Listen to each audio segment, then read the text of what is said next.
The only way to dispel darkness is by introducing light, so I'm stopping by today to help introduce some light into your morning and to encourage you to turn the light on for yourself and for someone else as well.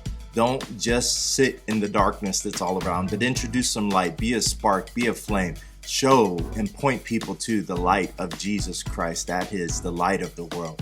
So today we're looking at Numbers chapter 36, starting at verse 8. It says, "The daughters throughout the tribes of Israel who are in the line to inherit property must marry within their tribe, so that all the Israelites will keep their ancestral property.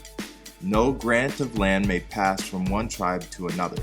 Each tribe of Israel must keep its allotted portion of land." Here we have some daughters who have inherited from their fathers. Their fathers had no sons, so the land was going to be lost, but the daughters come to Moses and they say, "Look, my father has no sons, and if I do not inherit what was his, then his land and his family name will just fall away. So is it right that we inherit?" And Moses goes to the Lord. He has a conversation with God and he determines, yes, it is right that they inherit this land. So now we fast forward and we reach the point of Numbers chapter 36 where there is an issue. Now these daughters are at the place of marrying, and the land that belonged to their fathers falls into, it has the potential of falling out of the tribe that their father belonged into another tribe, the tribe of that man that they would then marry. And all of this sounds a little confusing, but here at the core of it, here is the principle that we see that stands out so powerfully. It's that responsibility is greater than the desire. These women are told that they are to marry, and they are free to marry, but they have to marry within their tribe because they have a responsibility to keep that land within the tribe that it was given to, so that every land or every tribe has the land that was given to them. So they have a responsibility.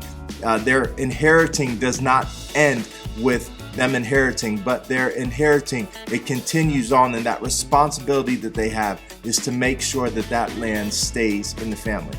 All of that is big, and it's a lot of conversation, and it's a lot of stuff that culturally is different for us. But again, the point is this: our responsibility is greater than our desire. We have a desire every day when we step outside the house. We may not have slept well. We may have woke up on the wrong side of the bed. And we have a desire to just be left alone and to not interact. But the reality is our responsibility is greater than our desire. We might have a desire to not get up and go to church on a Sunday or a Tuesday or whatever our midweek time is, or not be involved and connected with the body of Christ. But again, our responsibility is greater than our desire. See, today when you're out and when you're interacting with people, you might have a desire to just go about your day, get your tasks done, and move on. But may I remind you that your responsibility, my responsibility, our responsibility is greater than our desire. As our God set forth the Great Commission, and we are to go out and we are to spread this gospel. And if we're not careful, we'll forget the responsibility that we have to those souls who are lost and dying that we come in contact with. And we won't share this message of life and hope. We have a responsibility not only to know the light of the world, but also to make sure that people can now walk into that marvelous light.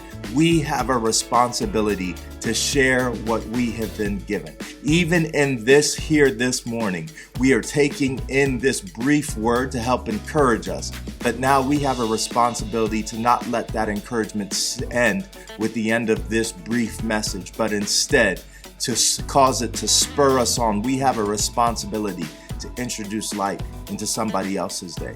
I know that we have a lot of things going on, but may I remind us all, including myself, that our responsibility is greater than our desires.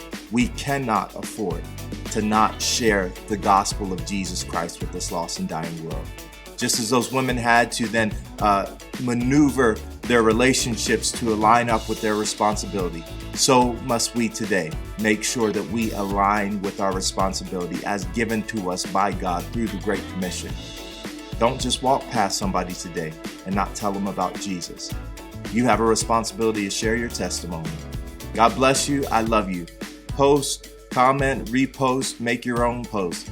But don't forget your responsibility today. Share the light of the world with somebody. I love you. God bless you. Have a wonderful day. Bye.